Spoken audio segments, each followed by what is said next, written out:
is definitely in the air, which means it's a perfect time to enjoy a light dessert. Sharing a recipe here in our CI kitchen, U of I student chef Paul Koeller. Paul, thanks for hanging out with us today. Thank you for having me, Heather. Oh, absolutely. So you're a senior hospitality major. I'm a senior hospitality major. This meal represents the culmination of my 4 years of study at U of I. Everything food science, budgeting, costing, planning, decorations, and music, obviously. Obviously. All of that planning goes into this one big night for me, which is coming up very soon, Heather. It's coming up on Wednesday, March 30th. So what is the theme of your menu? My theme is springtime in France. I chose that theme because last summer I worked in a French-themed restaurant near where I live back home. And that restaurant, they had everything in crepes. The original owner of that restaurant was French-Moroccan. So he had a ratatouille crepe, and I'm using ratatouille. And to my knowledge, I believe they had a salmon crepe. So that's where I got my inspiration to do the dishes that I have today. So I will be serving rich French onion soup with delicious, bubbly, melted Gruyere cheese on top. Oh, my word. I'm sold. Okay, keep going. A spring salad vinaigrette. It's a simple salad. It has a red wine vinegar and oil mix for the salad dressing. And it's going to be topped with crunchy red onions with a juicy strawberry. Oh, my word. Wow, you have definitely put some time and thought into this meal. It's obvious. But we're going to be making the dessert today. Yes, which is what I like to think is the crown jewel of the meal, because who doesn't love a good sweet dessert? It's creme brulee, which is, we have the ingredients here. We have vanilla extract, we have white sugar, we have eggs, egg yolks. I just want to emphasize that. Got it. And heavy cream. All right, so you've got something going over here on the stove. That's what we're going to do with the cream. The cream's going to go here.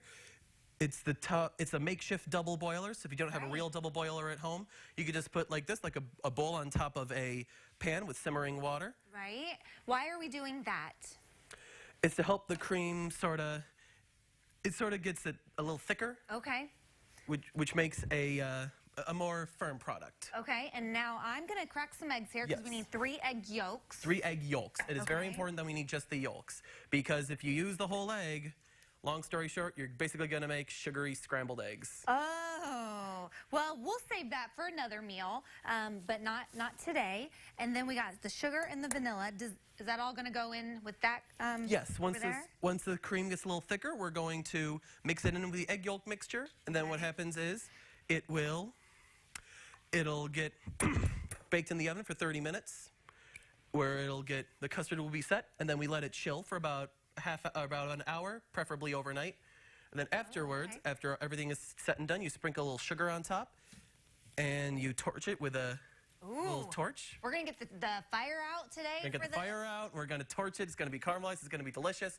And then you can garnish it. We're going to garnish it with a mint leaf and we're going to use a strawberry. It can also be strawberry, raspberry, blueberry, whatever fruit fits your fancy. Hey, that sounds delicious. Okay, so I've got my egg yolks. Do I start whisking them or no? Well, add in the sugar and the vanilla. Add in the sugar and the vanilla. Okay. In those go. And now whisk. And now we whisk. Okay. So this sounds like a very intimidating recipe. I'm not going to lie. When you hear creme brulee, you think, ugh, let's leave that to the hospitality major over here. Well, let's not get too concerned. Honestly, these recipes are not as bad as you make them out to be. Okay, Paul, I trust you. I'm looking forward to a wonderful meal come March 30th. Yeah, people can get their tickets online. Yes, they can make a reservation online. You can email me at PKOELLE2, or you can phone the Spice Box. Okay, there's the number on the screen. We're going to let this do its magic on the double broiler. And then we're going to have the big reveal coming up in just a little bit when we're going to get the fire out. Right, Paul? Awesome. It's going to be fiery. It's going to be awesome. Okay, it's going to be delicious. And we'll have Paul's recipe on CILiving.tv, as well as all the details on how to attend his upcoming meal on March 30th. Sounds like fun. You don't want to miss it.